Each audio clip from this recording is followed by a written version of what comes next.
একা একা আল্লাহ তাআলা আমাদের জন্য নামাজ ফরজ করেন নাই, বরং নামাজকে জামাতের সঙ্গে ফরজ করা হয়েছে। এই জন্য কোরআনুল কারীমের 2 নম্বর সূরা সূরাতুল বাকারা এর 43 নম্বর আয়াতে আল্লাহ তাআলা বললেন, ওয়া আকিমুস সালাতা ওয়া আতুজ যাকাতা ওয়ারকাউ মা'আর রাকিঈন। আল্লাহ তাআলা বললেন, সালাত কায়েম করো আর যাকাত দাও। মসজিদে গিয়ে যারা রুকু করে তাদের সঙ্গে রুকু করো, অর্থাৎ জামাতবদ্ধ হয়ে ঐক্যবদ্ধভাবে সবাই নামাজ প্রতিষ্ঠা করো, নামাজ আদায় করো। তাহলে কি বুঝলেন আপনারা? নামাজে আমরা যখন সবাই দাঁড়াই আমাদের মধ্যে ঐক্যের এক সুন্দর বন্ধন দেখা যায়। কিন্তু নামাজের বাহিরে আজ মুসলমানদের মধ্যে ঐক্য বেশি না অনৈক্য বেশি? জোরে বলেন, ঐক্য বেশি না অনৈক্য বেশি? তো মুসলমান, আপনি নামাজ থেকে কি শিখলেন? আসরের নামাজ তো ভাই ভাই এক কাতারে কাতারবদ্ধ হয়ে পাশাপাশি কাছাকাছি হয়ে দাঁড়ালেন। নামাজের বাহিরেতে দেখি আপনাদের কোনো ঐক্য নাই, একজন আরেকজনকে দেখতেই পারে না। আপনাদের কথা আর কি বলবো, আমাদের হুজুরদের মধ্যে এখন বেশি গুতাগুতি কিলাকিলি। আপনি কি শিখলেন নামাজ থেকে? কৌমির হুজুর আলিয়ার হুজুরকে দেখতে পারে না, আলিয়ার হুজুর কৌমির হুজুরকে দেখতে পারে না। একজন মার খায়, আরেকজন বসে থাকে চুপচাপ, কোনো কথা বলে না। কত কি হয়েছে? মায়ের খাইছে তো আমাদের নাম। আপনি বুঝলেন না, যে কোনো ঘরানার আলেমের উপরে অত্যাচার হলে, নির্যাতন হলে আপনি যদি চুপচাপ বসে থাকেন, মনে রাখবেন পরের সিরিয়ালটা আপনার। আজ এক আলেম মার খায়, অন্য আলেম চুপচাপ থাকার কারণে ইসলাম বিরোধীরা যখনই যাকে ধরে মেরুদণ্ড ভাঙ্গার চিন্তা করে। আমরা যদি সংকীর্ণতা থেকে বের হয়ে আমাদের হৃদয়টাকে প্রশস্ত করে দিতাম, আর আমরা যদি এক ভাইয়ের বিপদে আরেক ভাই দাঁড়াতাম, এক আলেমের উপরে নির্যাতন হলে যদি অন্য ঘরানার সমস্ত আলেমরা ঐক্যবদ্ধ হয়ে যেত, তাহলে আলেমদের উপরে জুলুম নির্যাতন চালানো দূরের কথা, ইসলামের বিরুদ্ধে কথা বলার সাহসও কেউ পেত না।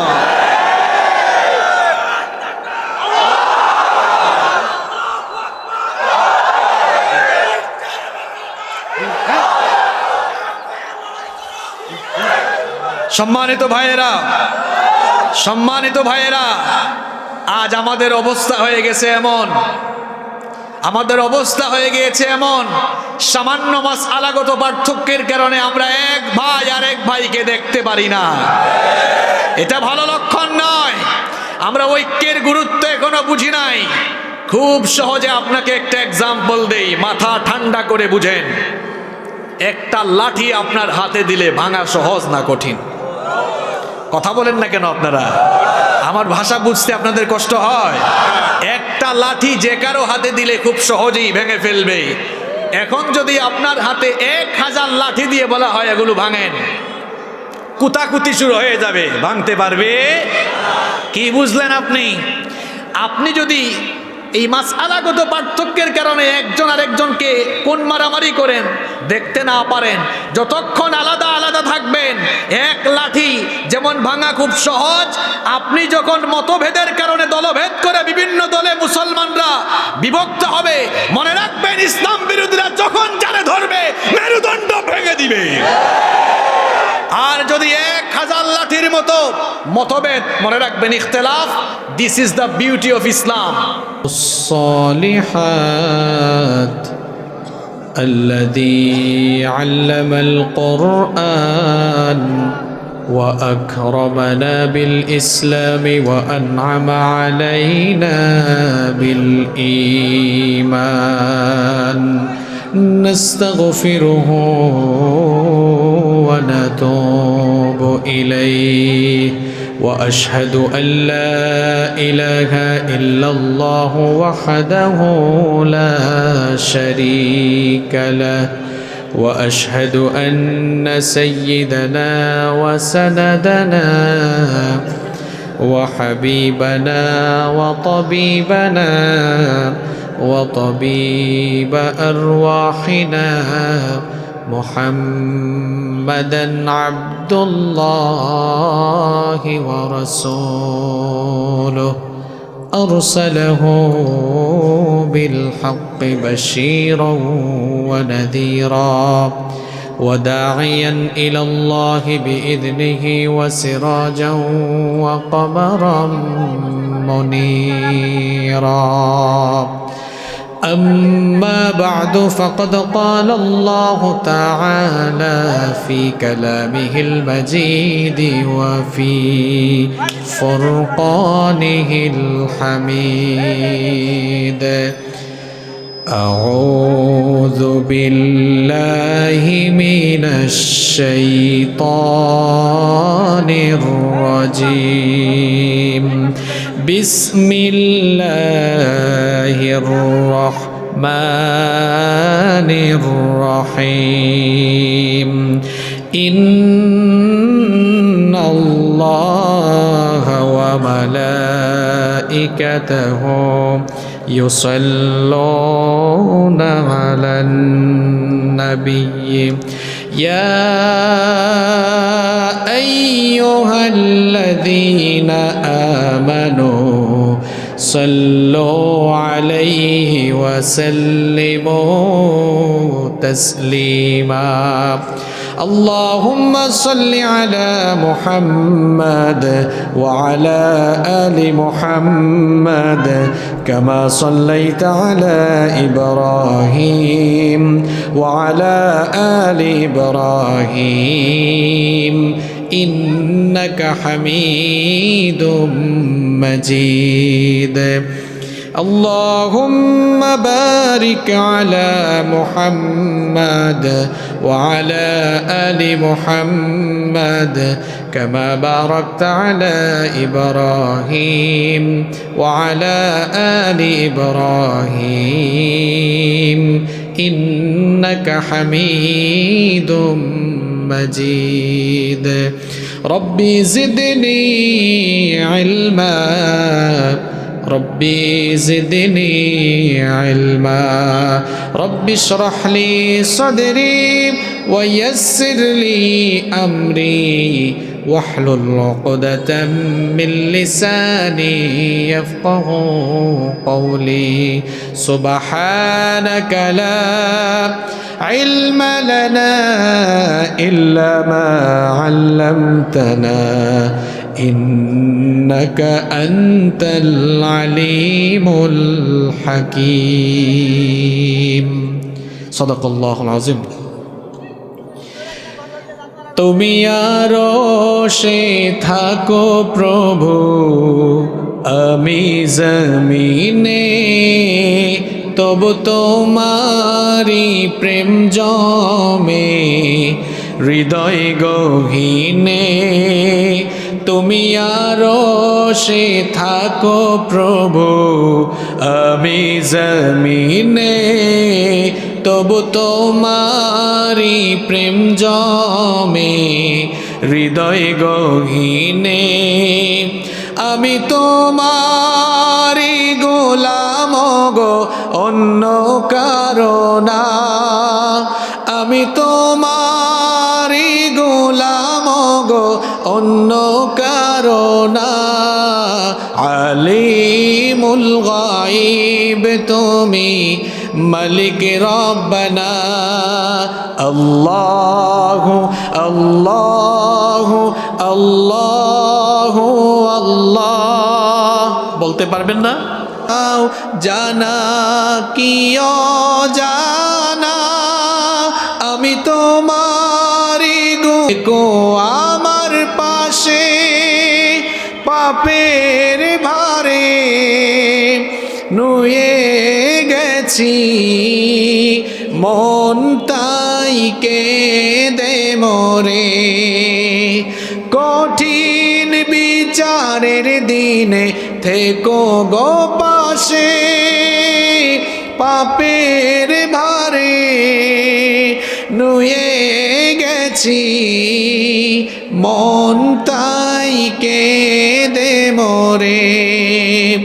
জান্নাতি ফুল দিও গো আমায়, জান্নাতি ফুল দিও গো আমায়, আগুনে ফেলে দিও না। আমি তোমারি গোলাম গো, অন্য কারণা আলিমুল গায়ব তুমি মালিক রাব্বানা আল্লাহু আল্লাহু আল্লাহু আল্লাহু আল্লাহু আল্লাহু আল্লাহ।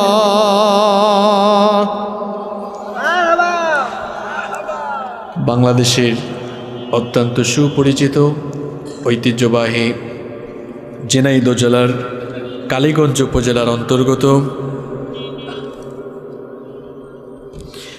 সুন্দরপুর দাখিল মাদ্রাসা ময়দানে আয়োজিত আজকের এই ষষ্ঠ বার্ষিক ঐতিহাসিক তফসিরুল কোরআন মাহফিলের মোহতারাম সভাপতি, মঞ্চে উপস্থিত সম্মানিত শ্রদ্ধাভাজন ওলামায়ে কেরাম, আমার সামনে বসা অত্র এলাকার পার্শ্ববর্তী এবং দূরদূরান্ত থেকে আগত আল্লাহর দ্বীন প্রেমী, কোরআন প্রেমী ঝিনাইদহের সর্বস্তরের মোমেন ভাইয়েরা, আপনারা সবাই কেমন আছেন?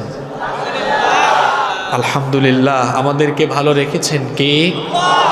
যিনি আমাদেরকে সুস্থতার সাথে বাঁচিয়ে রেখে কোরআনের এই বরকতময় মাহফিলে আসার, বসার এবং আলোচনা করার, শোনার সুযোগ দিয়েছেন, সেই মহান রবের জন্য তার শেখানো ভাষা অনুযায়ী হৃদয়ের সবটুকু ভালোবাসা, আবেগ, অনুভূতিকে উজাড় করে দিয়ে উচ্চ কণ্ঠে কালেমাতুশ শুকর আদায় করে আমরা পড়ছি আলহামদুলিল্লাহ।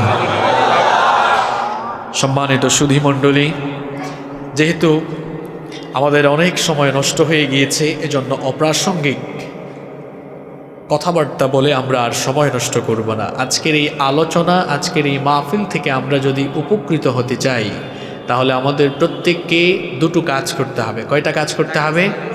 সবাই বলেন, একটু আওয়াজ দিয়ে বলেন, কয়টা কাজ করতে হবে? দুইটা। আমরা আজকের এই আলোচনা থেকে সবাই উপকৃত হতে চাই কি চাই না? দিনের বেলা মাহফিলে কিছু লোক দাঁড়ায় থাকে, কিছু লোক কথা বলে, বসার তো জায়গা আছে। আমার ভাইরা, আপনারা বসে যান। আর যারা কথাবার্তা বলছেন, কথা বলবেন না। আলোচনা শুরুর আগে আদব শেখাচ্ছি আমি না, আদব শেখাচ্ছেন কে? আল্লাহ। কোরআনের আলোচনা থেকে যদি আমরা বেনিফিটেড হতে চাই, আল্লাহর কালামের আলোচনা শুনে যদি আমরা উপকৃত হতে চাই, রব্বুল আলামিন বলেছেন বান্দারে দুটো কাজ তোমাকে করতে হবে। কোরআনে কারীমে রব্বুল আলামিন বললেন, ওয়া ইযা কুরিআল কুরআনু ফাসতামিউ লাহু ওয়া আনসিতু লাআল্লাকুম তুরহামুন। আল্লাহ তাআলা বলছেন, ওয়া ইযা কুরিআল কুরআন, যখন কোরআন পাঠ করা হয়, কোরআনের আলোচনা হয়, এক নাম্বার ফাসতামিউ লাহু, ফুললি কনসেন্ট্রেট হয়ে আল্লাহর কালামের আলোচনা শোনো। অমনোযোগী হয়ে এক কান দিয়া ঢুকাইয়া অন্য কান দিয়ে বের করে দিবা, এমন অমনোযোগী হয়ে কিংবা পারস্পরিক আলাপ আলোচনা করে, কথাবার্তা বলে, পরিবেশ বিনষ্ট করে এরকম আল্লাহর কালাম শোনো না। আল্লাহ তাআলা আদব শেখাচ্ছেন, ফাসতামিউ লাহু, ফুললি কনসেন্ট্রেট হয়ে দিলের কান দিয়ে আল্লাহর কালামের আলোচনা শোনো। আর দুই নাম্বার হচ্ছে ওয়া আনসিতু, কিপ সাইলেন্ট, নীরব হয়ে যাও, চুপচাপ হয়ে যাও। আমার ঝিনাইদহের ভাইয়েরা, আপনারা শিক্ষিত মানুষ, বলেন তো আল্লাহর কোরআনের কথা শুরু হলে অন্য কারো কথার কোনো দাম আর থাকতে পারে? এখানে আমি কথা বলা শুরু করেছি, কথাগুলো আমার নয়, কথাগুলো কার? এজন্য আল্লাহ তাআলা আদব শেখাচ্ছেন, ওয়া আনসিতু, চুপচাপ হয়ে যাও। দুটো কাজের কথা আল্লাহ বললেন। দেখি আপনাদের মেমোরাইজিং ক্যাপাসিটি কেমন, স্মরণশক্তি কেমন, আপনাদের একটু যাচাই করা দরকার। যে দুটো কাজের কথা বললাম, এক নাম্বার কি বলেছি? না, মনোযোগী থাকা। এক নাম্বার কি বলেছি? মনোযোগী থাকা। আর দুই নাম্বার কি বলেছি? চুপচাপ থাকা। এই দুটো কাজ যদি আমরা করে শেষ পর্যন্ত ধৈর্য সহকারে শ্রবণ করি, ফলাফল কি হবে? আল্লাহ তাআলা বলছেন, লাআল্লাকুম তুরহামুন, সম্ভবত তোমাদের উপরেই আমার রহমত নাজিল হবে। সুবহানাল্লাহ। এই দুটো কাজ আমরা সবাই করতে পারবো তো? বলেন ইনশাআল্লাহ। আসরের নামাজ শেষ করে আমরা আলোচনায় বসেছি। মাগরিবের নামাজের আগে শেষ করব, মাগরিবের জামাত আমরা এখানে আজ পড়ব ইনশাআল্লাহ। তাহলে দুই নামাজের মধ্যবর্তী সময়ে আমরা আলোচনায় বসেছি। এই নামাজ এটা আমাদেরকে কি শেখায়?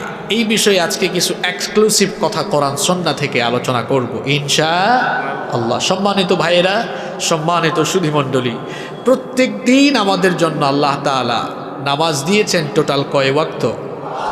একটু পুরুষ মানুষের মতো আওয়াজ দিয়ে বলেন, কয় ওয়াক্ত?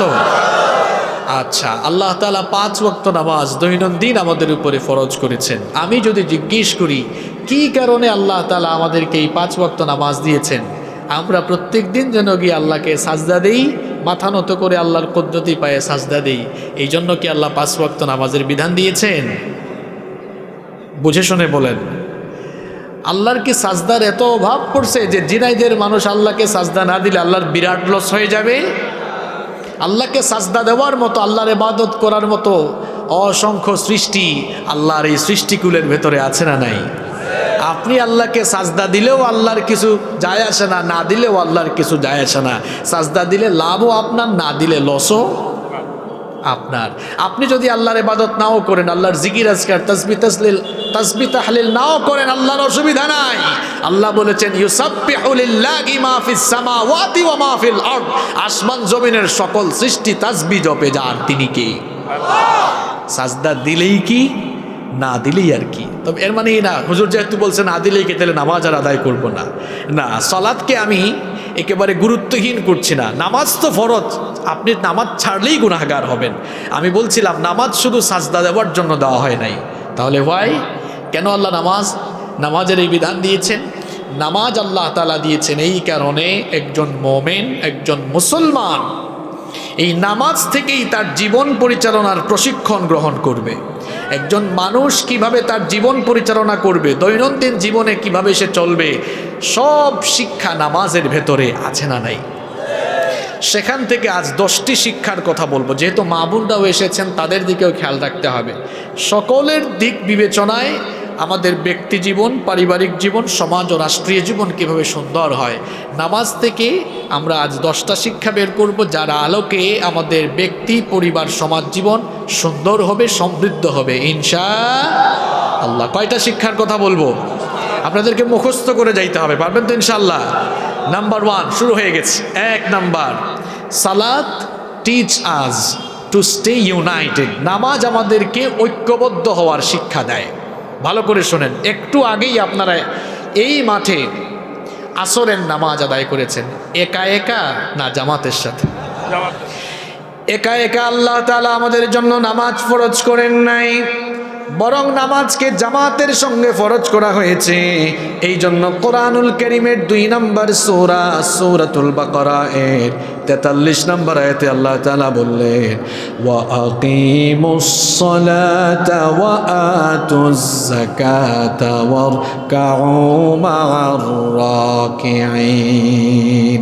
আল্লাহ তাআলা বললেন সালাত কায়েম করো আর যাকাত দাও।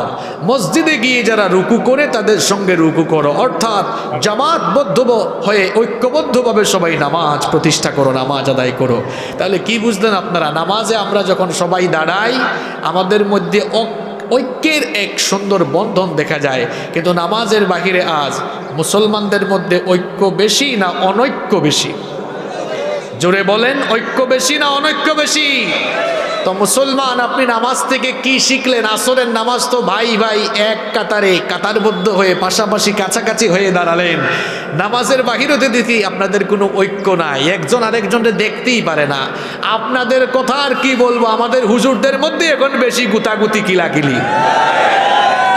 আপনি কি শিখলেন নামাজ থেকে? কৌমির হুজুর আলিয়ার হুজুরকে দেখতে পারে না, আলিয়ার হুজুর কৌমির হুজুরকে দেখতে পারে না। একজন মার খায়, আরেকজন বসে থাকে চুপচাপ, কোনো কথা বলে না। কত কি হয়েছে? মায়ের খাইছে সে তো আমাদের নাম। আপনি বুঝলেন না? যে কোনো ঘরানার আলেমের উপরে অত্যাচার হলে, নির্যাতন হলে আপনি যদি চুপচাপ বসে থাকেন, মনে রাখবেন পরের সিরিয়ালটা আপনার। আজ এক আলেম মার খায়, অন্য আলেম চুপচাপ থাকার কারণে ইসলাম বিরোধীরা যখনই যাকে ধরে মেরুদণ্ড ভাঙ্গার চিন্তা করে।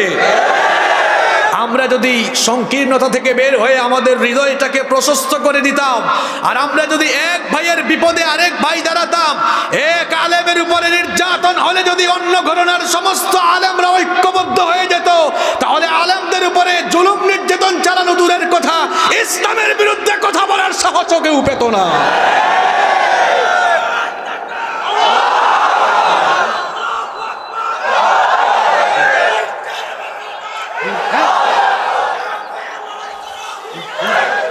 সম্মানিত ভাইয়েরা, সম্মানিত ভাইয়েরা, আজ আমাদের অবস্থা হয়ে গেছে এমন, আমাদের অবস্থা হয়ে গিয়েছে এমন, সামান্য মাসআলাগত পার্থক্যের কারণে আমরা এক ভাই আর এক ভাইকে দেখতে পারি না। এটা ভালো লক্ষণ নয়। আমরা ঐক্যের গুরুত্ব এখনো বুঝি নাই। খুব সহজে আপনাকে একটা এক্সাম্পল দেই, মাথা ঠান্ডা করে বুঝেন। একটা লাঠি আপনার হাতে দিলে ভাঙা সহজ না কঠিন? কথা বলেন না কেন আপনারা? আমার ভাষা বুঝতে আপনাদের কষ্ট হয়? একটা লাঠি যে কারো হাতে দিলে খুব সহজেই ভেঙে ফেলবে। এখন যদি আপনার হাতে 1000 লাঠি দিয়ে বলা হয় এগুলো ভাঙেন, কুতাকুতি শুরু হয়ে যাবে, ভাঙতে পারবে? কি বুঝলেন আপনি?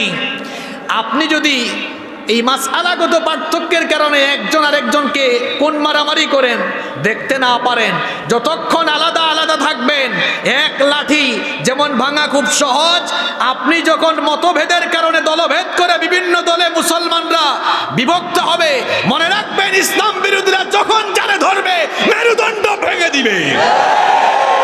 আর যদি 1000 লাঠির মতো মতভেদ, মনে রাখবেন ইখতিলাফ, this is the beauty of Islam. এটা ইসলামের সৌন্দর্য। ইখতিলাফ উলামাদের মধ্যে থাকতেই পারে, কিন্তু ইখতিলাফের কারণে ইফতেরাক, দলভেদ করা যাবে। যদি আমরা মতভেদের কারণে দলভেদ না করে সবাই ঐক্যবদ্ধ থাকতে পারি, আল্লাহর কসম এই দেশে আলেম উলামার বিরুদ্ধে কথা বলা তো দূরের কথা, ইসলামের বিরুদ্ধে কথা বলার সাহস কেউ কোনোদিন করতে পারবে না। এই সুযোগ আমরা তৈরি করে দিয়েছি। এক ভাই মার খায়, আরেক ভাই চুপচাপ থাকে। মার খাওয়ার কথা কি আর বলবো, আলেমদের অবস্থা আপনারা এখন দেখতেছেন। আরে ফৌজদারি আসামি, ফাঁসির আসামি, হাতে শুধু করা থাকে, আর আজ আলেমদেরকে হাতে পায়ে রশি বেঁধে অপমান করা হচ্ছে। যদি আলেমরা এই দেশে ঐক্যবদ্ধ থাকতো তাহলে কেউ আলেমদেরকে এত অপমান করার সাহস পেত না। আলেমে আলেমে গুতাগুতির কারণে এখন জালেমে জালেমে খুব দোস্তি শুরু হয়েছে। আলেমে আলেমে বিভেদ, এখন জালিমে জালিমে দোস্তি। আলেমে আলেমে বিভেদ, এখন জালিমে জালিমে দোস্তি। পথের ঠিকানা জানা নেই কারো, কে কোথায় পাবে স্বস্তি, কে কোথায় পাবে স্বস্তি। সালাতে কোথায় দুহাত বাঁধবে নাভির উপরে বুকে, আমিন বলবে চুপিসারে নাকি সজরে আওয়াজ ফুকে। মিয়া আপনি ঠেলাঠেলি করার জিনিস পান না? কে হাত নাভির উপরে আর কে বুকের উপরে বাঁধবে, এগুলা নিয়ে ঠেলাঠেলি করে আজ বাংলাদেশের বিভিন্ন জায়গায় মসজিদ ভাগ হয়ে গিয়েছে। এই সুযোগ কে আপনাকে দিয়েছে? মসজিদ ভাগ করার সুযোগ কে আপনাকে দিয়েছে? যার ভালো লাগে নাভির উপরে হাত বাঁধবে, যার ভালো লাগে বুকের উপরে হাত বাঁধবে। এটা নিয়ে ঠেলাঠেলি করার কোনো বিষয় আছে? হজ আর ওমরা করেছেন, কে কে হাত তুলেন একটু। হজ করেন আর ওমরা করেন যারাই করছেন, বা সৌদি আরবে ছিলেন, কারা কারা হাত তুলেন? মাশাআল্লাহ, হাত নামান। যারা যান নাই আল্লাহ যেন সবাইকে যাওয়ার তৌফিক দেয়। আরো আসতে বলেন আমিন। না গেলেও তো আপনারা ইউটিউবে ফেসবুকে হারামাইনের নামাজগুলো দেখেন না? আপনারা দেখছেন সেখানে কেউ হাত বাঁধে বুকের উপরে, কেউ নাভির উপরে। হাম্বলি মাযহাবের তারা বাঁধেও না। ঠেলাঠেলি আছে? বলেন ঠেলাঠেলি আছে? ওখানে ওয়ালাদ-দাল্লিনের পরে কেউ জোরে আমিন বলে, কেউ আস্তে আমিন বলে ঠেলাঠেলি আছে। আমাকে তো আল্লাহ তাআলা অসংখ্যবার মসজিদে হারামে নামাজ আদায়ের তৌফিক সুযোগ দিয়েছেন। আমি সেখানে অনেকবার নামাজ পড়েছি। সেখানে ওয়ালাদ-দাল্লিন বলার পরে কেউ আমিন জোরে বলে আস্তে বলে ঠেলাঠেলি।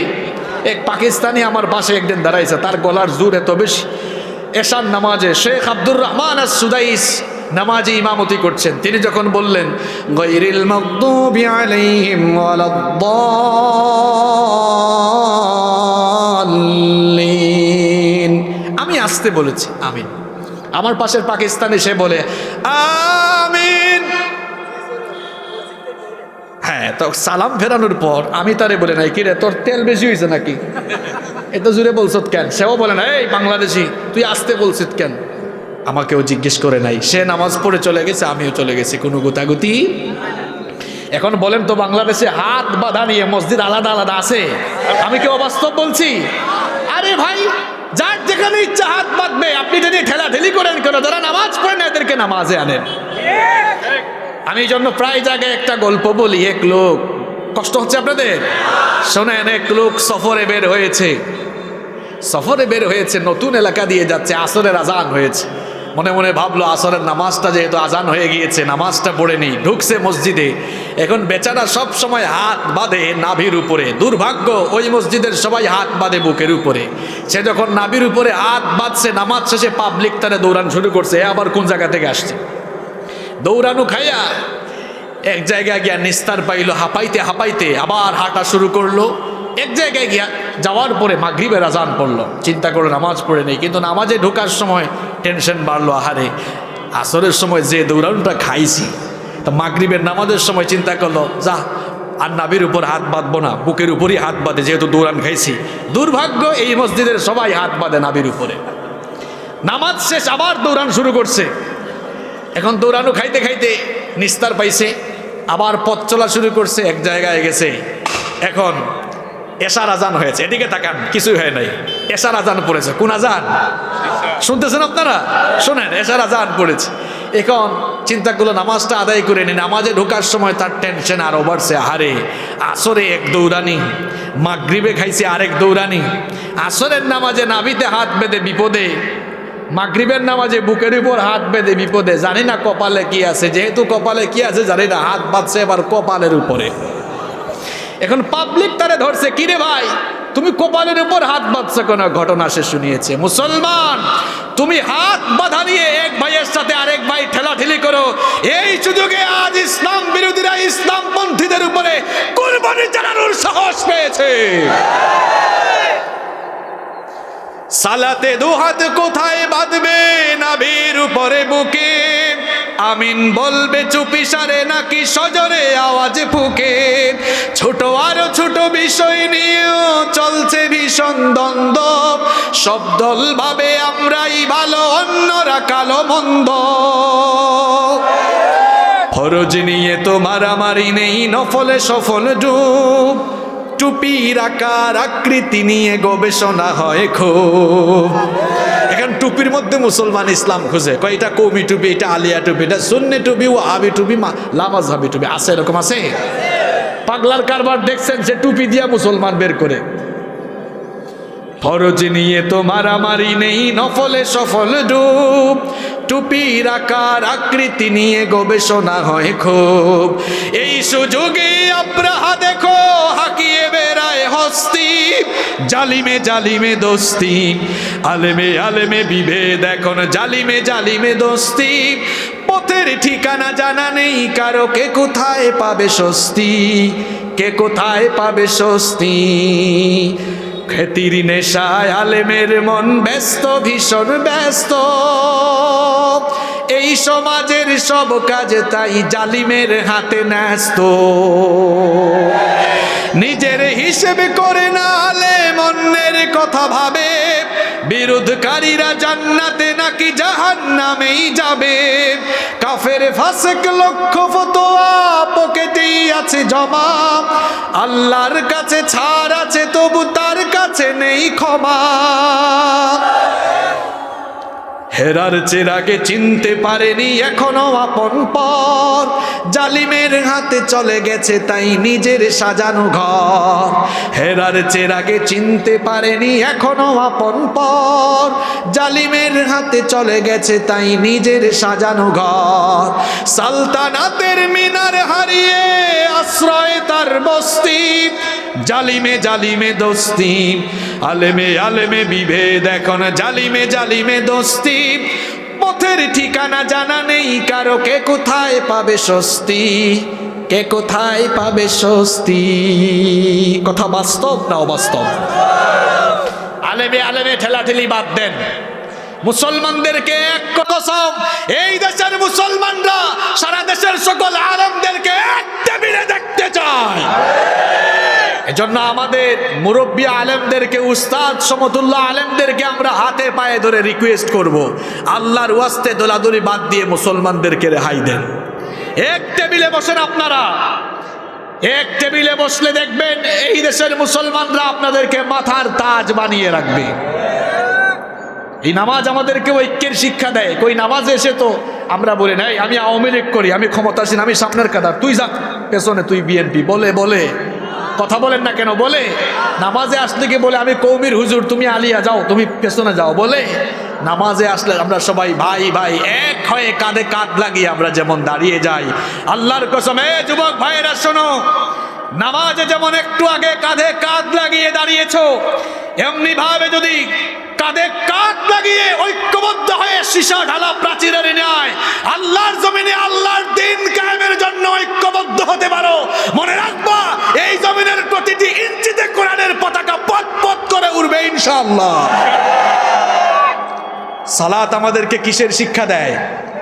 জোরে বলেন। আল্লাহ যেন আমাদেরকে এক আর নেক বানায়া দেন।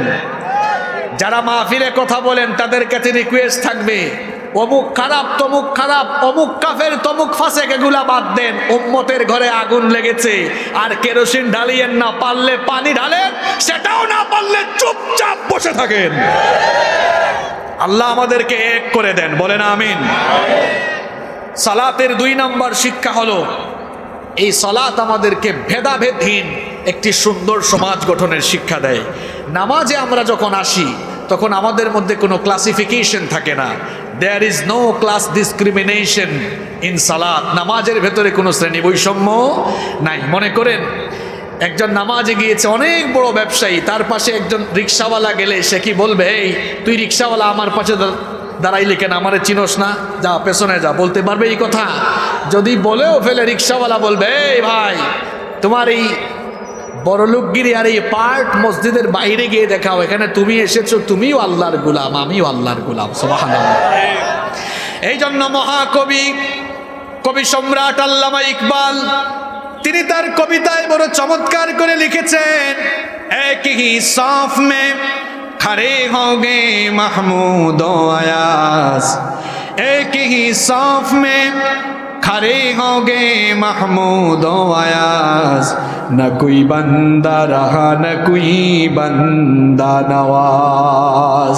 নামাজে আসার পর সম্রাট মাহমুদ আর তার চাকর আয়াজ যখন একই কাতারে পাশাপাশি কাছাকাছি দাঁড়িয়ে যায়, তখন সম্রাট মাহমুদ আর সম্রাটের ভূমিকায় থাকে না, তার চাকর আয়াজ তখন আর চাকরের ভূমিকায় থাকে না, সম্রাট আর চাকর দুজনেই তখন আল্লাহর গোলামে পরিণত হয়ে যায়। কারণ সুবহানাল্লাহ তো বললেন, নামাজের এই চিত্র, সুবহানাল্লাহ তো আপনারা বলছেন ঠিক, কিন্তু বলেন তো নামাজের এই চিত্র কি বাহিরে আছে? আপনি তো দেখা যায় নামাজে কুলিওয়ালা ঠেলাওয়ালার পাশে দাঁড়ান, কিন্তু নামাজের বাইরে ঠেলাওয়ালা কুলিওয়ালার, আপনি ঠেলাওয়ালা কুলিওয়ালাকে পাশে বসিয়ে ভাত খান না। দেখা যায় নামাজে ঠিকই আপনি ঘরের চাকরকে জায়গা দেন নামাজের পাশে, কিন্তু ঘরের চাকর বাকরের সাথে বসে এক টেবিলে আপনি খাবার খেতে পারেন না। তার মানে বোঝা গেল নামাজ আপনার অহংকার এখনো দূর করতে পারে নাই। নামাজ থেকে আপনি জীবন পরিচালনা কেমনে করবেন এর সব শিক্ষা নেবেন। নামাজে যেরকম আমরা কোনো ভেদাভেদ করি না, নামাজের বাহিরে যদি আমরা ভেদাভেদ ভুলে গিয়ে সকল মুসলমান যদি আমরা ভ্রাতৃত্বের বন্ধনে আবদ্ধ হতে পারি, মুসলমানদের সমাজ আরো সুন্দর হয়ে যাবে। তাহলে ভ্রাতৃত্বের বন্ধনে আবদ্ধ হয়ে এক ভাই আরেক ভাইকে বুকে আগলে একটি ভ্রাতৃত্বের চমৎকার বন্ধন দিয়ে সমাজ সাজানো, এই শিক্ষাও আমরা যে ইবাদত থেকে পাই, সেই ইবাদতের নাম কি? আরো জোরে বলেন, সেই ইবাদতের নাম কি? নাম্বার 3, নামাজ আমাদেরকে পর্দার শিক্ষা দেয়। নামাজ আমাদেরকে কিসের শিক্ষা দেয়? আপনি বলবেন হুজুর নামাজ আমাদেরকে আবার পর্দা শিখায় কেমনে? নামাজের মধ্যে সতর ঢাকা ফরজ না নফল? আরেকটু জোরে বলেন। তার মানে নামাজ যেমন সতরটা ঢাকেন, কাকে ভয় করে? নামাজে আমরা সতর ঢাকি কার হুকুমে? ঠিক তেমনি ভাবে নামাজের বাহিরে আমরা পর্দার বিধান মেনে চলবো কাকে ভয় করে? কিন্তু দেখা যায় নামাজে যখন দাঁড়ালাম, নামাজের নিয়ম কানুন ঠিক রাখলাম, এ যুবক ভাইয়েরা কথাগুলো মন দিয়ে শোনো, নামাজে যখন দাঁড়াও তখন কি আমরা পেছন দিকে তাকাই নাকি সাজদার জায়গার দিকে তাকাই? এই যে নামাজের একটা নিয়ম হলো সাজদার জায়গার দিকে তাকানো লাগবে। আমরা যেমন পেছনের দিকে তাকাই না, চক্ষুটাকে যেমন সাজদার দিকে রাখতে হয়, ঠিক তেমনিভাবে নামাজের বাহিরে চক্ষুটাকে বেগানা নারী থেকে নিম্নগামী করে রাখতে হয়। আদেশটা কার? আল্লাহ আমাদেরকে শিখাচ্ছেন, কুল্লিল মুমিনিনা ইয়াগুদ্দু মিন আবসারিহিম ওয়া ইয়াহফাযু ফুরুজাহুম। নবী গো, আপনি মুমিন পুরুষদেরকে বলুন তারা যেন তাদের চক্ষুকে পরনারী থেকে নিম্নগামী করে। এ যুবক ভাইয়েরা, নামাজে তো চক্ষু ঠিকঠাক রাখো, কিন্তু নামাজের বাহিরে চক্ষু কোথায় যায়? কেন রাস্তাঘাটে বেগানা নারী দেখলেই তোমার চক্ষুটা ওই দিকে চলে যায়? আর বর্তমান যুগটা তো বড় ফেতনার যুগ। স্মার্টফোন হাতে নিয়েছে, হাতে নেওয়ার পরেই চক্ষু দিয়ে দেখা যাচ্ছে অশ্লীল অনেক কিছু দেখছে, এরকম আছে না নাই? এ যুবক ভাইয়েরা, ভালো করে কথাগুলো শোনো। রাতের বেলা তোমার হাতে স্মার্টফোন আছে, আবার ঘরের মধ্যে ওয়াইফাই আছে, ইন্টারনেট কানেকশন আছে। আব্বু আম্মু তারা তাদের রুমে, তুমি তোমার রুমে মনে করছো আব্বু আম্মু তো আর দেখে না। ভাইরে, আমাকে বলো তো দেখি, কেউ না দেখলেও একজন তো ঠিকই দেখেন, তিনি কে?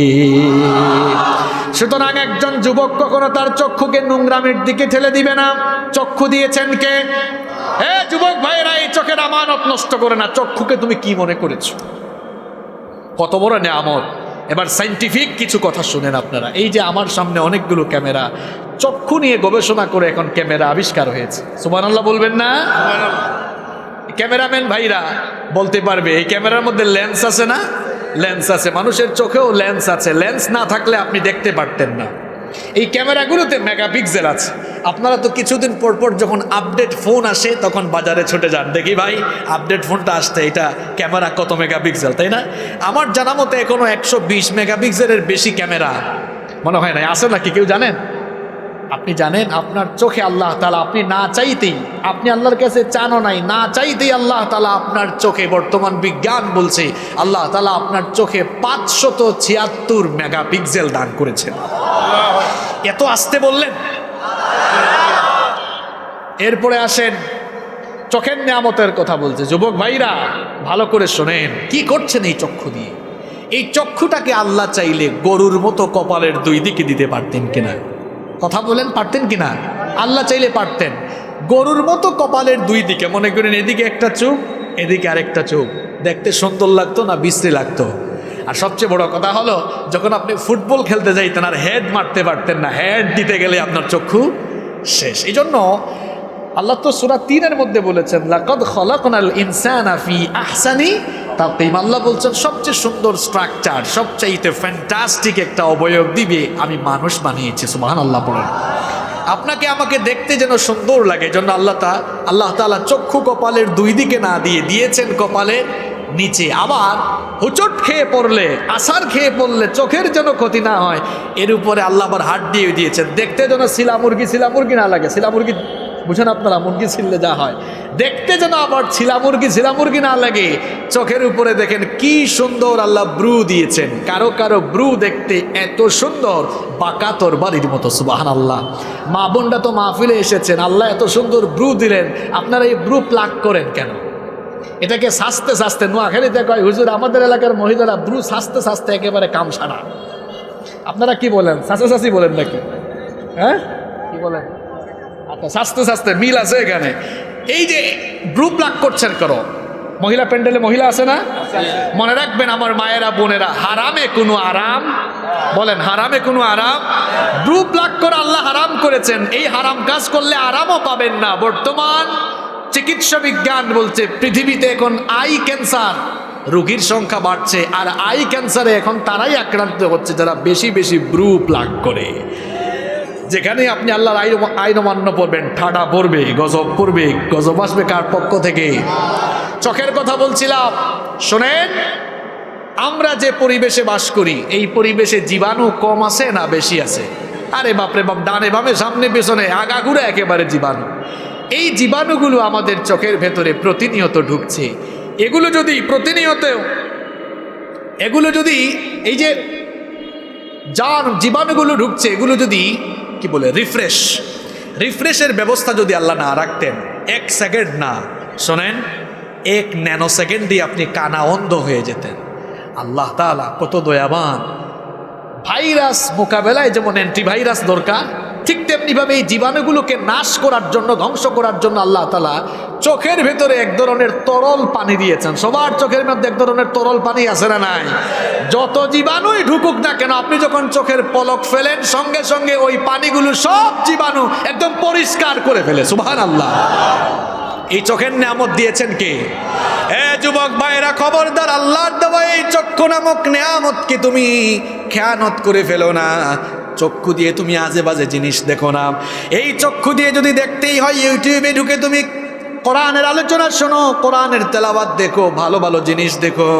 আর যদি চক্ষুটার আমানত খেয়ানত করে অশ্লীল জিনিস দেখো, কিয়ামতের দিন চক্ষু তোমার বিরুদ্ধে সাক্ষ্য দিবে কার কাছে?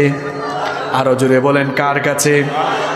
পর্দা করো, চোখের পর্দা। কানেরও একটা পর্দা আছে। কানের পর্দা হলো এই কান দিয়ে অশ্লীল কথা শোনা যাবে না। যদি শুনতেই মন চায় আল্লাহর কালাম শোনো, শুনতেই যদি মন চায় কোরআনের তেলাওয়াত শোনো, কোরআনের তাফসীর শোনো, খবরদার কানের আমানতটাও নষ্ট করো না। আর আমার বোনদেরকে বলবো, নামাজে খুব সুন্দর করে যেমন সতর থেকে পর্দা করে নামাজে দাঁড়ান, নামাজের বাহিরে ঘর থেকে যখনই বের হবেন পর্দা করে বের হবেন। পর্দার এই হুকুমটা দিয়েছেন কি? আল্লাহ বলেছেন কোরআনে কারীমে, এমন একটা চাদর পরিধান করো যেটা তোমার মুখমণ্ডল থেকে বক্ষ দেশ পর্যন্ত আবৃত করে ফেলে। একটা বুরখা পরিধান করেন, এরপরে বড় একটা নিকাব কিংবা বড় একটা চাদর অথবা ওড়না ব্যবহার করেন, যেন আপনার মুখটা ঢেকে বক্ষ দেশ পর্যন্ত আবৃত করে ফেলে। কিন্তু এখন দেখবেন বহু মহিলারা ফ্যাশনেবল বুরখা পরিধান করে, অবশ্য জিনাই তাতে নাই, এই রোগ এখানেও আছে। এখন বলেন তো, বুরখা বা পর্দার বিধান হয়েছে সৌন্দর্য ঢেকে রাখার জন্য না সৌন্দর্য ঢেকে রাখবার জন্য নাকি দেখাবার জন্য? তাহলে বুরখাই যদি এখন অ্যাট্রাকশনের কারণ হয়ে দাঁড়ায়, তাহলে পর্দার আর কি থাকলো? আবার অনেকে আছে বুরখাই পরে না। এমনকি বহু জায়গায় মাহফিলে গিয়ে দেখি অনেক মেয়েরা বুরখা টুরখা ছাড়া মাহফিলে আসছে। দেখছেন নি অবস্থা? মাহফিলে আসছে কিন্তু উদ্দেশ্য ভালো। ওই যে ওই লোকের মতো আর কি, এক লোক মদ খাইতেছে, মুসলম বা আরেকজন সতর্ক করতেছে, এই মুসে যেন না লাগে, একটু সাবধানতার সাথে খাইস, বাম হাতে খাইস না ডান হাতে খাইস। এরাও মাহফিল শুনতে আসছে, ভালো কাজে আসছে, কিন্তু কাজ কারবার কিন্তু উদ্দেশ্য কিন্তু ভালো। এরকম বহু জায়গায় মাহফিল। আমরা যখন মাহফিল করে বের হয়ে যাই, গাড়ির ফাঁক দিয়ে দেখা যায় হায় হায় মহিলা লিপস্টিক লাগায় কেন মাহফিলে আসছে। আপনি বলবো, হুজুর আপনি আবার তাকাইলেন কেমনে? এখন গাড়ি সামনের দিকে যাচ্ছে, এটা তো দেখা যাবেই। এ কেমন অবস্থা আমি বুঝি না।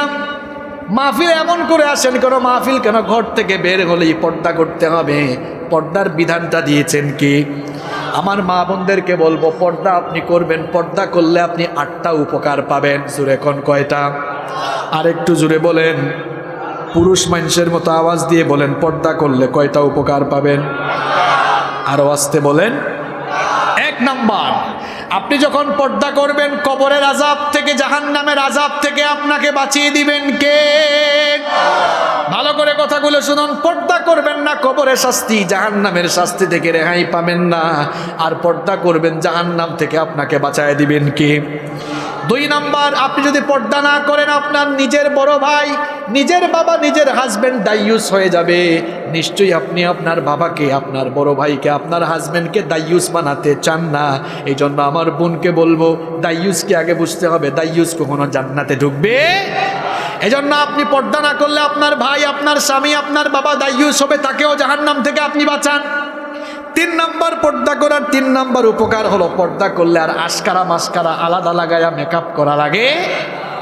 যেই মহিলা সাজগুজ করে ঘর থেকে বের হয়, বুঝবেন মানুষকে দেখাবার জন্য সাজগুজ করছে, নইলে সে সাজগুজ করলো কেন?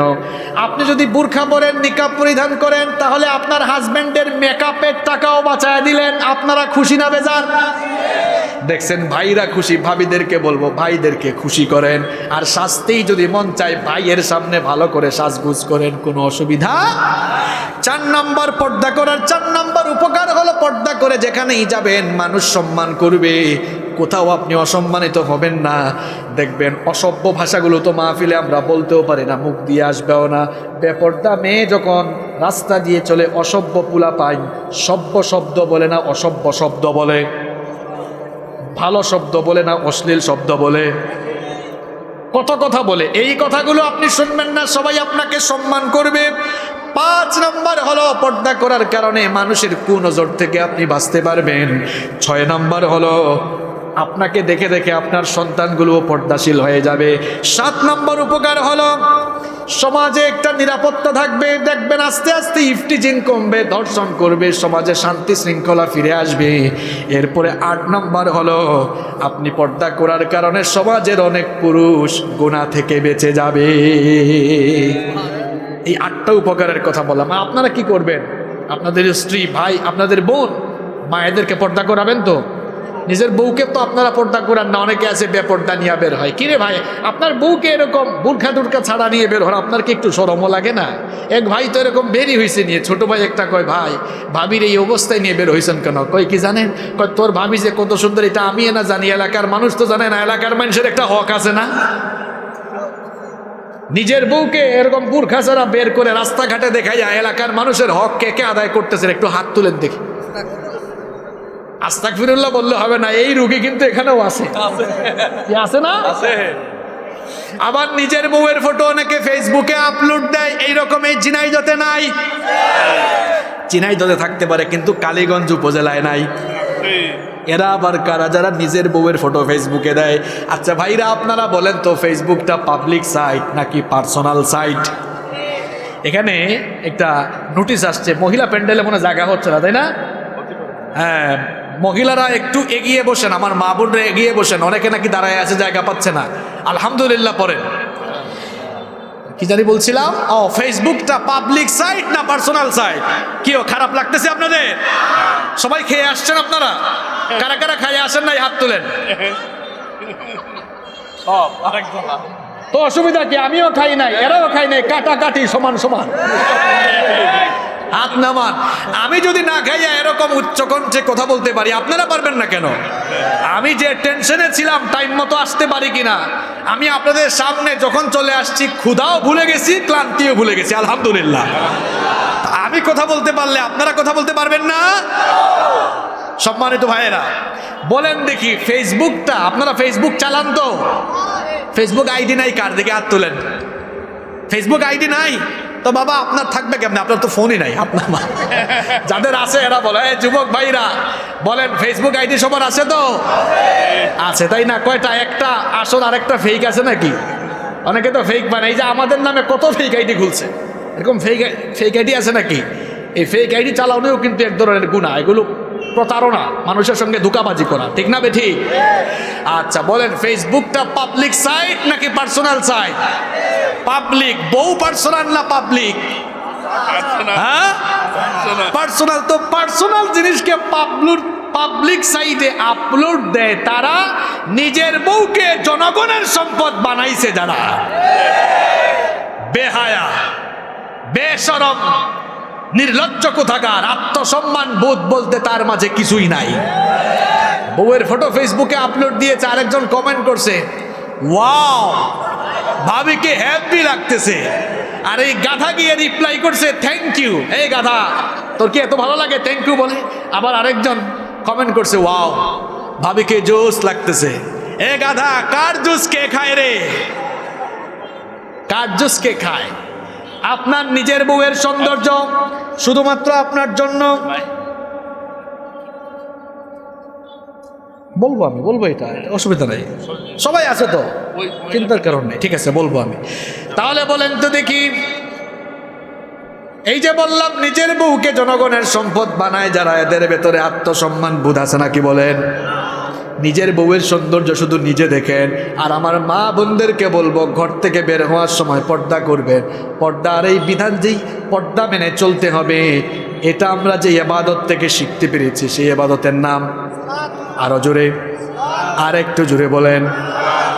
আচ্ছা আমাদের মা বোনদের এখানে, আচ্ছা এখানেও না, তো এখানে তারা উঠবে না, একটু পরে হবে ইনশাল্লাহ, হবে ইনশাল্লাহ। তাহলে কয়টা শিক্ষার কথা বললাম? আরো জোরে বলেন। কি আপনাদের খারাপ লাগে? রাগ করছেন আপনারা? আমি কি মুনাজাত দিয়ে দিব না? চলবে? চলবে। নামাজের 4 নাম্বার শিক্ষা হলো, এবার ভালো করে শুনেন, নামাজ আমাদেরকে সঠিক নেতা নির্বাচনের শিক্ষা দেয়। খুব ভালো করে বুঝেন, নামাজ আমাদেরকে সঠিক নেতা বানানোর শিক্ষা আচ্ছা বলেন তো দেখি, এই এলাকায় মসজিদ আছে না নাই? এবার বলেন, এক ইমাম সাহেব তেলাওয়াত অশুদ্ধ বিশুদ্ধ তেলাওয়াত জানে না, ওই এমন অযোগ্য ইমামকে কি আপনি আপনার মসজিদের ইমাম বানাবেন নাকি? ইমাম সাহেব মাঝে মাঝে বিড়ি সিগারেট খায়, তারা ইমাম হিসাবে রাখবেন নাকি? ইমাম সাহেব মাঝে মাঝে এইদিক ওইদিক তাকায়, তারা ইমাম রাখবেন নাকি? দাওরায় হাদিস পাশ করে নাই, কামিল পাশ করে নাই, ইমাম রাখবেন নাকি? ইমামের বউ পর্দা করে নাই, ইমাম রাখবেন নাকি? তার মানে বোঝা গেল আমাদের মধ্যে সচেতনতা আছে না নাই? তো কি ব্যাপার ভাই, ইমাম রাখার বেলা এত সচেতন, এই ইমামের পেছনে মাত্র 400-500 1-1,500 লোক নামাজ আদায় করে এই ইমাম বানানোর বেলা এত সচেতন, আর হাজার হাজার মানুষের ইমাম হয়ে যারা মানুষের জনপ্রতিনিধিত্ব করে, এগুলো চোর কিনা, ডাকাত কিনা, বাটপার কিনা, টেন্ডারবাজ কিনা, ভণ্ড কিনা, প্রতারক কিনা, যাচাই বাচাই করি না বলে শেষরা চোরগুলো আমাদের মাথার উপর থেকে যায় না। কি আজীব অবস্থা!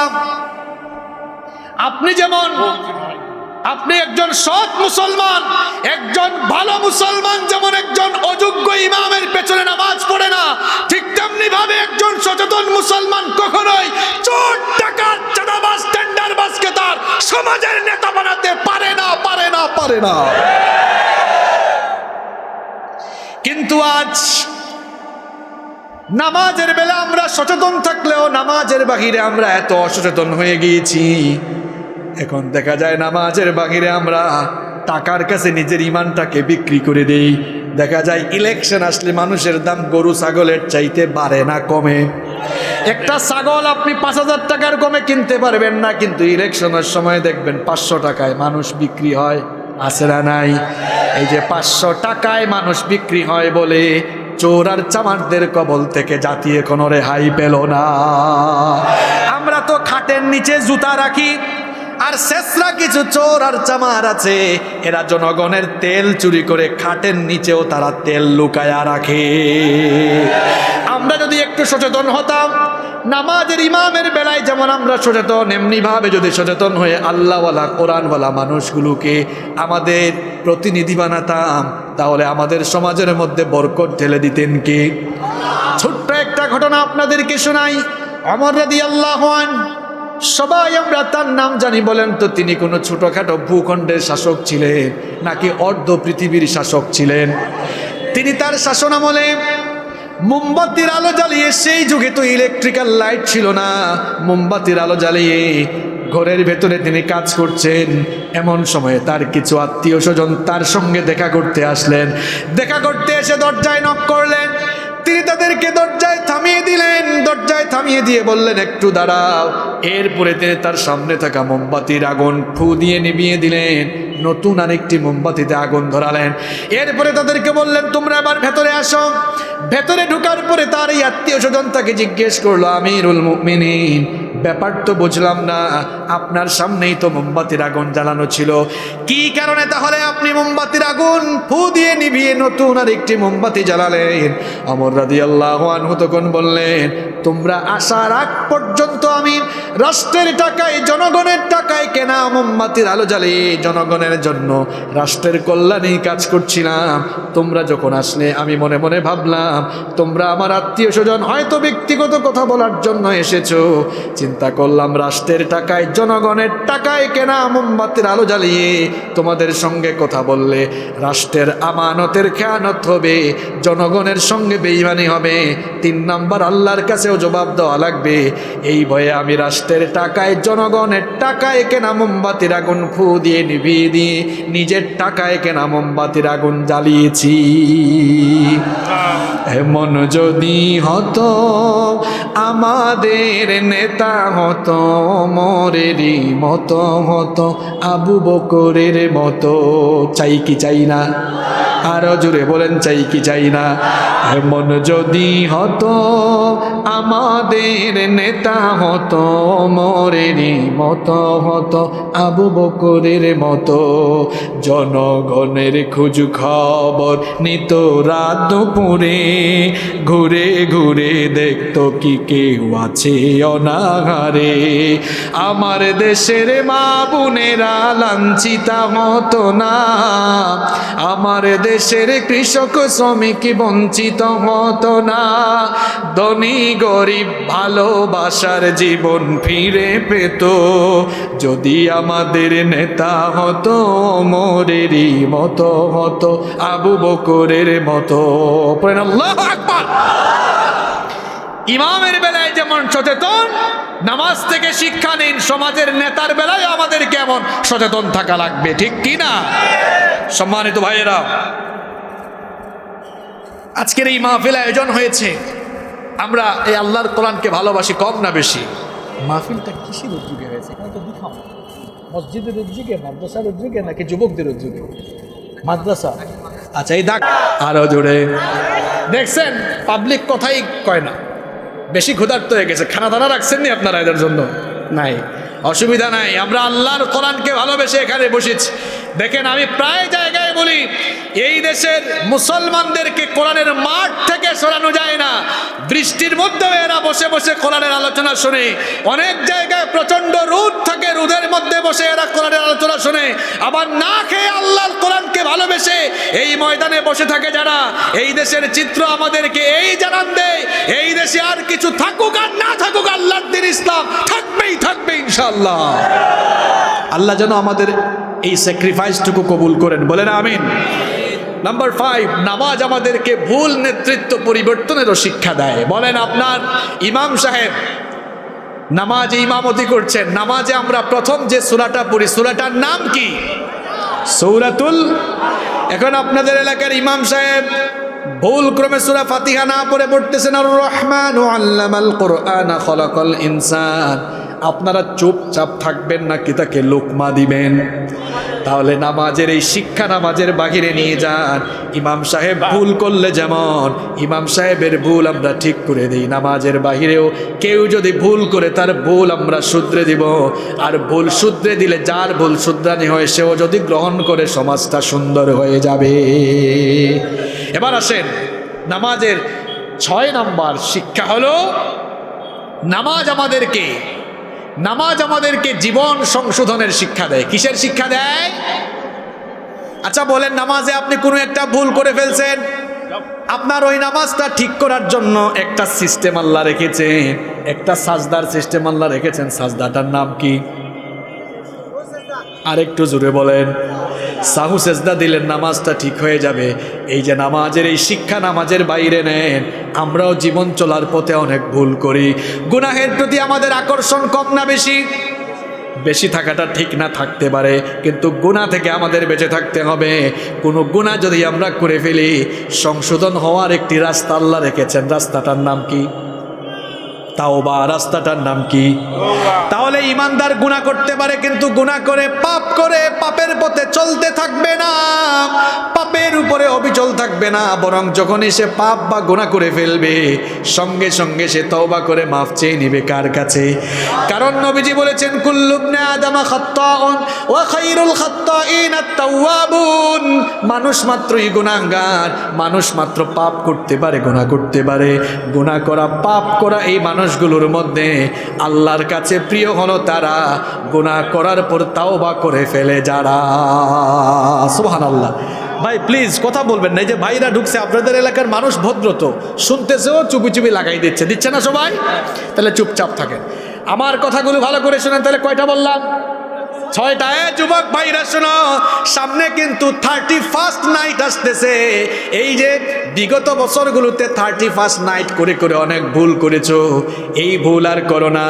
নতুন বছর শুরু হচ্ছে, বলেন তো নতুন বছর শুরু হচ্ছে, আমাদের জীবন থেকে হায়াত কমে গেল না বেড়ে গেল? হ্যাঁ যুবকরা দিকে তাকাও, যুবক ভাইরা, আর 2 দিন পর তো নাচানাচি করবা, ফালাফালি করবা। আজকে কয় তারিখ? সরি 28 না, আজকে তো 29 তারিখ। এই যে 30, 31, পরশু দিন রাতের বেলা অলরেডি আমি গতকাল ডেইলি স্টার পত্রিকা পড়েছি, কক্সবাজারে নাকি 80% হোটেল বুকিং হয়ে গেছে। কত ভাগ? ডেইলি স্টার পত্রিকা পড়বেন, গতকালের পত্রিকায় লিখেছে কক্সবাজারে নাকি 80% হোটেল এখন বুক। এই কক্সবাজারের নেয়ামত সৌন্দর্য এটা কার দেওয়া? আজ কিছু মানুষরূপী পশুগুলো সেই সৌন্দর্য মণ্ডিত জায়গাটিকে কলুষিত করে ফেলেছে অশ্লীল কাজ করতে করতে। 31st নাইট, যুবকরা শোনো, এটা মুসলমানদের উৎসব নয়। আমরা যেটাকে 2021 ইংরেজি বলে, এটা ইংরেজি সাল নয়, এটা খ্রিস্টীয় সন। যিশু খ্রিস্টের জন্মের বছরকে এক ধরে এই সাল গণনা শুরু হয়েছে এবং 31st নাইট এটা গ্রেগরিয়ান ক্যালেন্ডার সংশোধন করার পরে খ্রিস্টান পোপরা, যুবক শোনো, এটা খ্রিস্টান পোপরা এই সংস্কৃতি, এই কালচারের আমদানি ঘটিয়েছে। এটা ইসলাম এই উৎসবের আমদানি করে নাই। নবীজি বলেছেন, মান তাশাব্বাহা বিকৌমিন ফাহুয়া মিনহুম, তোমাদের মধ্যে যদি কেউ অন্য কোনো সম্প্রদায়কে অনুসরণ করে সে ওই জাতিগোষ্ঠীর অন্তর্ভুক্ত হয়ে গেল। নাউযুবিল্লাহি মিন যালিক। যুবক, এত লাফালাফি করো কেন? 31st নাইটে তুমি কনসার্টে যাও, নাচ গানের কনসার্টে গিয়ে তো লাফালাফি করো কেন? তোমার জীবন থেকে আরো একটি বছর কমলো না বাড়লো? কবরের দিকে, মৃত্যুর দিকে আমরা এগিয়ে গেলাম না পিছিয়ে গেলাম? সবাই আমরা এগিয়ে যাচ্ছি। মৃত্যু আমাদের সামনে, মৃত্যু আমাদের পেছন থেকে তাড়া করছে, কবর আমাদের সামনে। একটা বছর চলে গেল, মুসলমান 31st নাইট 12টা 1 মিনিটে নাচ গান দিয়ে উদযাপন করবে না, বরং মুসলমান প্রত্যেকটি ছেলে মেয়ে একটা বছর চলে গেল, এই জন্য এই বছরে গুনাহটনা যা হয়েছে তাওবা করে ইস্তেগফার করে মাফ চাইবে কার কাছে? মুসলমান যুবক যুবতী সবাইকে বলছি শুনেন, 31st নাইট 12টা 1 মিনিটে তওবা করে শুরু হবে। আর তাহাজ্জুদের নামাজে দাঁড়িয়ে শুরু করেন। বছরের প্রথম দিনটা তাহাজ্জুদ দিয়ে শুরু করেন, অশ্লীল গান বাজনা দিয়ে নয়, হোটেলে হোটেলে ঘোরাফেরা করে, কীর্তন খেলে, তারপর আতশবাজি ফুটায়া, এইরকম করে বছরের প্রথম দিন নয়, বরং বছরের প্রথম দিনটাকে ইবাদতের মধ্য দিয়ে কাটালে আমাদের উপরে রহমত নাজিল করবেন কি? আরে ভাই, রাত 12টার পরে এই সময়টা তো দোয়া কবুলের সময়। রাত যখন শেষ, রাতে রব্বুল আলামিন দুনিয়ার আসমানে নেমে আসেন, দুনিয়ার আকাশে নেমে এসে আল্লাহ বান্দাকে ডাকতে থাকেন। যেই সময় আমরা ঘুমাই ওই সময়টা শেষ রাতে আল্লাহ দুনিয়ার আসমানে নেমে আসেন, নেমে এসে তিনি ডাকতে থাকেন, আমার এমন কোনো গোলাম আছে নাকি? মান যাল্লাযী ইয়াদউনি, আমার এমন কোন গোলাম আছে নাকি গভীর রাতে আরামের ঘুম হারাম করে আমাকে ডাকবে? বান্দারে শোনো, গভীর এই রাতে তোমার আরামের ঘুমটা হারাম করে তুমি যদি আমাকে ডাকো, ফাস্তাজিবা লাহু, তোমার ডাকের সাড়া আমি দান করব। আল্লাহ আরো বলেন, মান যাল্লাযী ইয়াসআলানি, আমার এমন কোন গোলাম আছে নাকি যে আমার কাছে চাইবে? ফাউতিয়াহু, আমার বান্দা আমার কাছে এখন যা চাইবে আমার বান্দাকে আমি দান করব। এই জন্য যুবক, আল্লাহর কাছে চাও। আল্লাহ আরো বলেন, মান যাল্লাযী ইস্তাগফিরুনি, এমন কেউ কি আছে নাকি যে আমার কাছে ইস্তেগফার করবে, ক্ষমা চাইবে? এই যে জীবন থেকে অনেকগুলো বছর চলে গেল, অনেক গুনাহ আমরা করে ফেলেছি, এই জন্য ক্ষমা চাওয়া দরকার কার কাছে? যুবক আর তরুণ ভাইয়েরা, সারাটা দিন চলে যায়, মুখ থেকে আস্তাগফিরুল্লাহ বের হয় না। কোন নবীর উম্মত আমরা শুনেন? বুখারীর বর্ণনা এসেছে, নবীজি বলেছেন, ওয়াল্লাহি, আল্লাহর কসম, ইন্নী লা আস্তাগফিরুল্লাহ, আমি আল্লাহর কাছে প্রত্যেক দিন ইস্তেগফার করি, 70 বারের চাইতে বেশি আমি আল্লাহর কাছে ইস্তেগফার করি। আবার অন্য হাদিসে এসেছে, নবীজি বলেছেন, ফা ইন্নী আতুবু ইলাইহি ফিল ইয়াউমি মিআতা মাররা, আমি ডেইলি আল্লাহর কাছে 100 বার ইস্তেগফার করি। সবাই একটু পুরুষ মানুষের মতো উচ্চ কণ্ঠে বলেন, কতবার? আরো জোরে, কতবার? এবার পুরুষ মানুষের মতো বুঝে শুনে বুদ্ধিমানের মতো জবাব দেন, নবীজির জীবনে কি গুনাহের কোনো ছিটা ফোঁটা আছে নাকি? জন্ম থেকে নিয়ে ওফাত পর্যন্ত, নবুয়তের আগ থেকে নিয়ে পর পর্যন্ত, জন্ম থেকে নিয়ে ওফাত পর্যন্ত গুনাহের কোনো দাগ নাই, ছিটা ফোঁটা নাই। গুনাহ না থাকা সত্ত্বেও যেই নবী ডেইলি 100 বার তওবা করেন, সেই নবীর গুনাহগার উম্মত হিসাবে আমার আপনার কয়বার রেগুলার তওবা করার কথা ছিল? বিবেককে প্রশ্ন করুন। এজন্য যুবক ভাইদেরকে বলছি, শুনেন, এই 31st নাইটে বিজাতীয় সংস্কৃতি লালন করে খবরদার নিজেকে তুমি ধ্বংসের দিকে ঠেলে দিও না, বরং 31st নাইটে আমরা তওবা ইস্তেগফার করে তাহাজ্জুদের নামাজ আদায় করে আমরা বছরের প্রথম দিন শুরু করব। রাজি আছেন? কারা কারা রাজি? দুহাত তুলে দেখে একটু দেখান।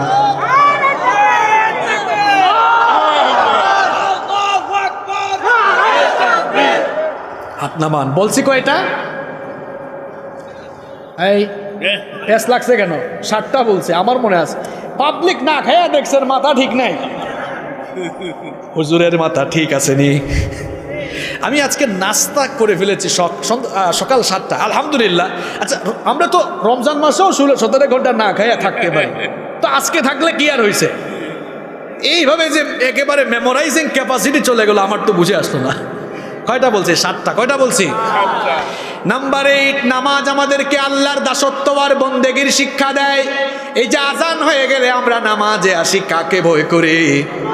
আরেকটু জুড়ে বলেন, কাকে ভয় করে? ঠিক তেমনি ভাবে ওই আল্লাহকে ভয় করে প্রত্যেক দিন অন্যায় অপকর্ম থেকে বিরত থেকে জীবনযাপন করবে যারা আল্লাহর খাঁটি গোলাম হলো তারা। তাহলে নামাজের 8 নম্বর শিক্ষা হলো নামাজ আমাদেরকে আল্লাহর খাঁটি গোলাম হতে শিক্ষা দেয়। এরপরে আসেন নামাজের 9 নম্বর শিক্ষা হলো নামাজ আমাদেরকে নিয়ন্ত্রিত জীবনযাপনের শিক্ষা দেয়, কন্ট্রোল করা শিখায়। হ্যাঁ যুবক ভাইরা শোনো, এবার শুধু যুবক ভাই না, সবাইকে বলবো, বলেন তো নামাজের দ্বারা এই যে চক্ষুটাকে এমনি দিলাম নাকি এভাবে থাকাই আমরা? অর্থাৎ নামাজের বাইরে চোখের হেফাজত করতে হবে। হাত বাঁধলাম, এই হাত দিয়ে তো নামাজ থেকে বের হয়ে আপনি কলম একটা ধরছেন, সাংবাদিক হয়েছেন, ওরে বাপরে বাপ, সুযোগ পাইলে ইসলামের বিরুদ্ধে লেখা আছে না নাই? হ্যাঁ, মনে রাখবেন এই হলুদ সাংবাদিকতা আপনাকে জাহান্নামের দ্বার প্রান্তে পৌঁছে দিবে। সুযোগ পাইলে ইসলামের বিরুদ্ধে কথা বলে এই জবান দিয়ে, আছে না নাই? এক পাগলা তো ইসলামের বিরুদ্ধে কথা বলতে বলতে পাগলামি করতে করতে এখন তারে পাওয়া যায় না। দেখছেন নি কারবার? কয় রাষ্ট্র ধর্ম ইসলাম থাকতে পারবে না। এ পাগলা, ইসলাম ছিল, ইসলাম আছে, ইসলাম থাকবে। তোর মতো পাগলারা যারাই পাগলামি করেছে কেউ টিকে থাকতে পারে না। সেই লতিফ সিদ্দিকী থেকে নিয়ে, এই থামেন, সেই লতিফ সিদ্দিকী থেকে নিয়ে শুরু করে মুরাদ হাসান পর্যন্ত যারা ইসলামের সঙ্গে বেয়াদবি করেছে সব কয়টা উপযুক্ত শাস্তি পেয়েছে।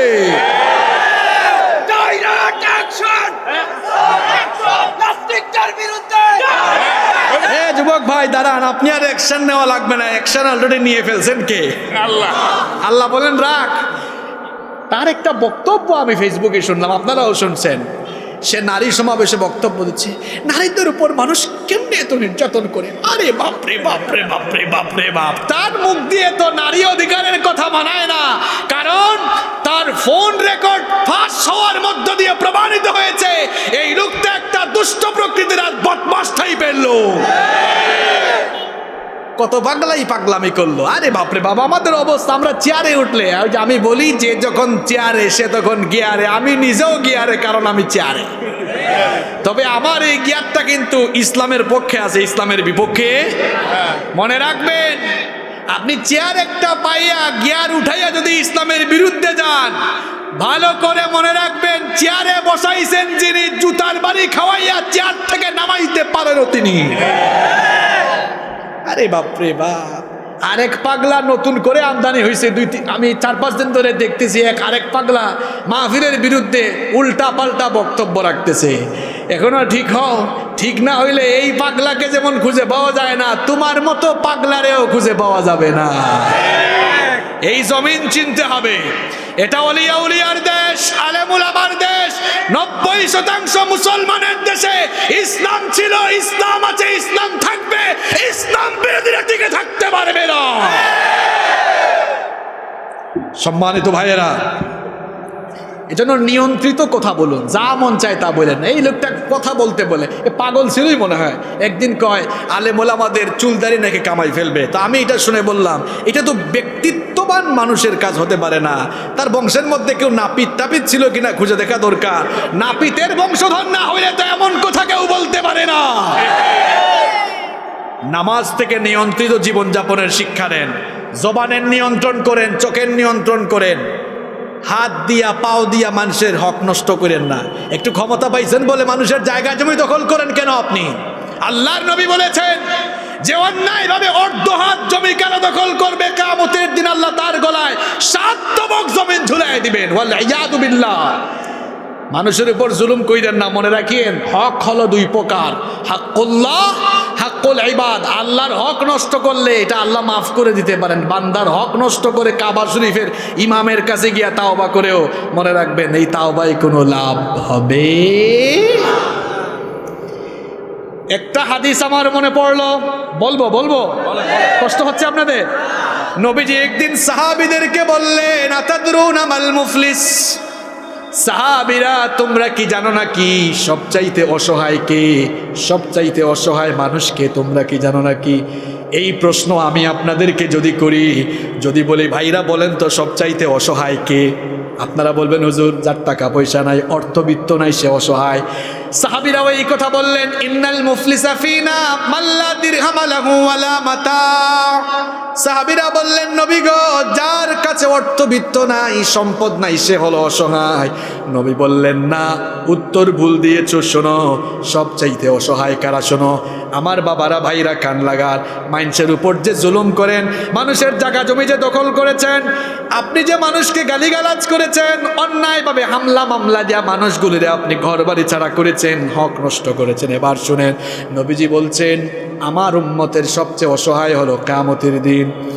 আমার উম্মতের কোনো ব্যক্তি, কোনো বান্দা অনেক নেকি নিয়ে হাসরের মাঠে উঠবে, দেখা যাবে তার হাতে আমলের খাতা থাকবে, আমল নামায় অনেক নেকি, নামাজ আদায় করেছে, রমজানে রোজা রেখেছে, হজও করেছে, হাজি সাহেব মানুষ, জাকাত দিয়েছে, দানশীল মানুষ, এত আমল থাকবে, পাশাপাশি মানুষের হক নষ্ট করেছে, এই কুকামগুলাও থাকবে।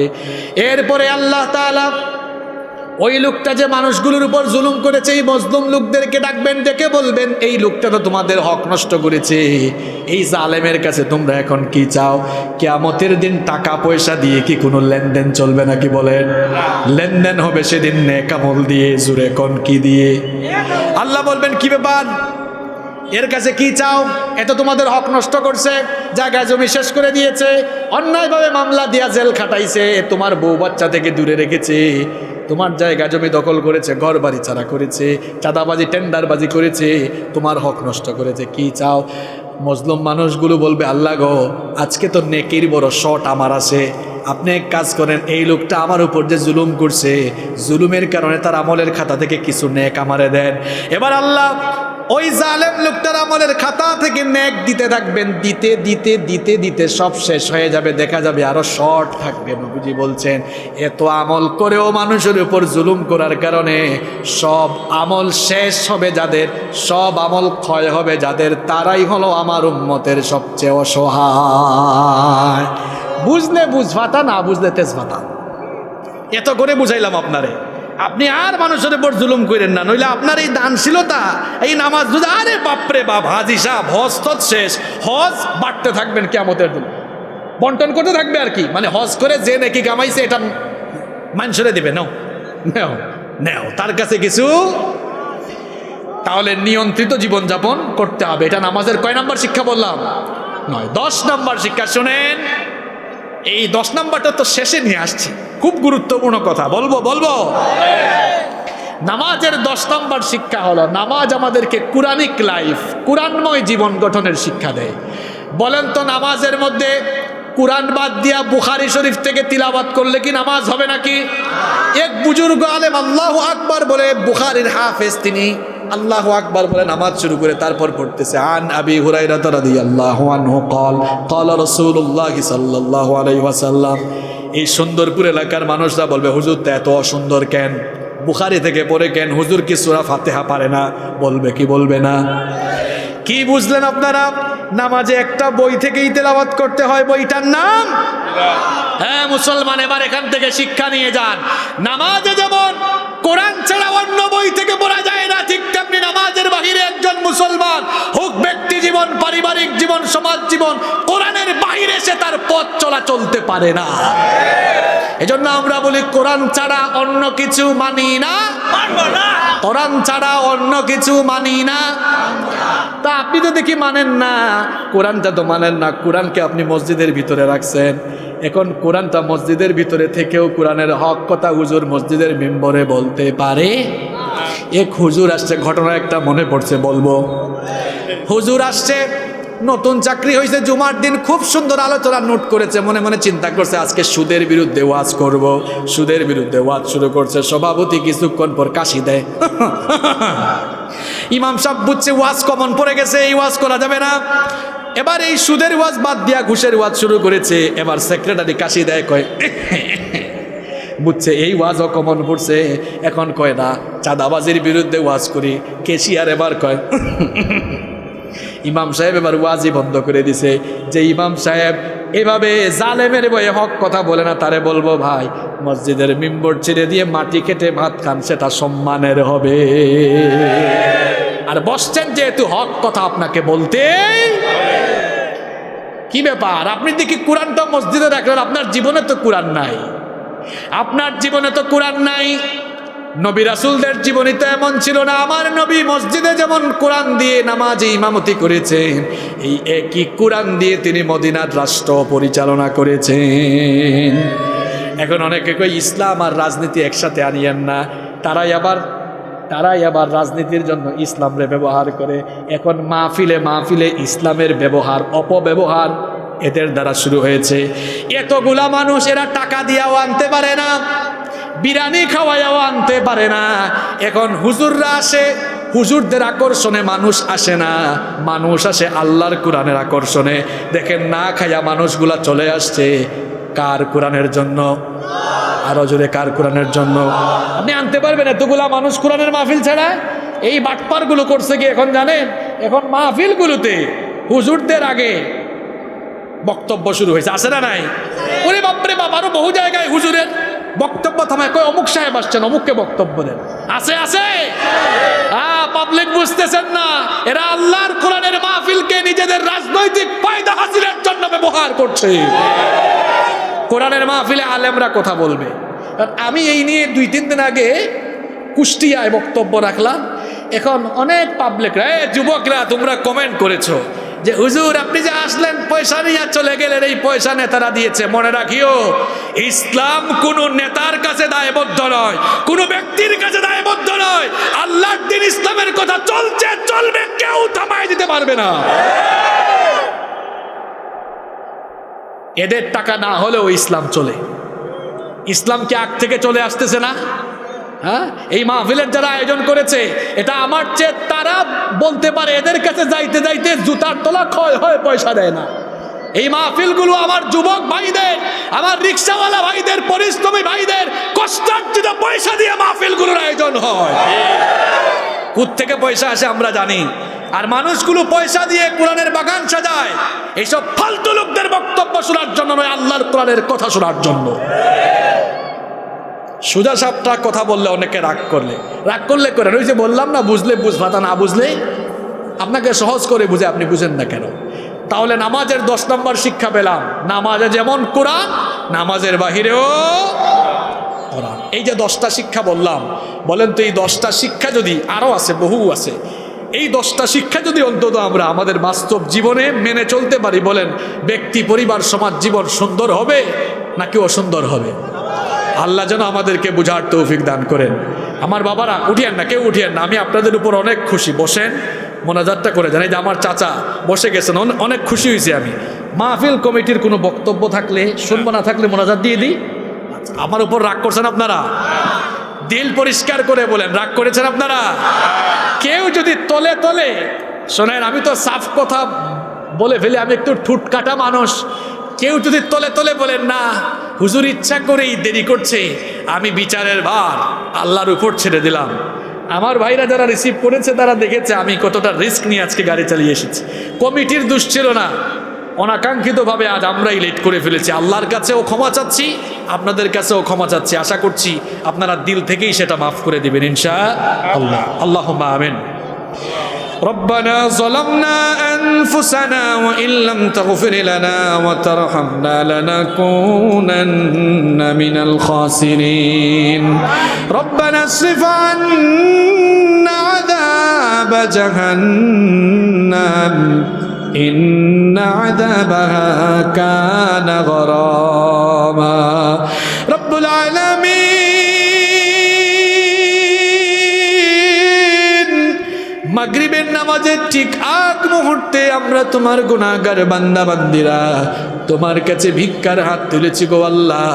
আমরা আমাদের জীবনে যত গুনাহ করেছি গুনার দিকে না তাকিয়ে তোমার গফফার নামের খাতিরে জীবনের সমস্ত গুনাহগুলোকে তুমি মাফ করে দাও রব্বুল আলামিন। আমাদের কলেজার টুকরা মা বাবাকে মাফ করে দাও। আমাদের যাদের মা বাবা আমাদেরকে এতিম করে কবরে চলে গিয়েছেন কবরগুলোকে জান্নাতুল ফেরদাউস বানিয়ে দাও। আমাদের যাদের মা বাবা বেঁচে আছেন নেক হায়াত বাড়িয়ে দাও। যতদিন তারা বেঁচে থাকবেন তাদের খেদমত করার তৌফিক দান করে দাও। আল্লাহুম্মা গফিরলি ওয়া লিওয়ালিদাইয়া ওয়া কুর রাব্বিরহামহুমা।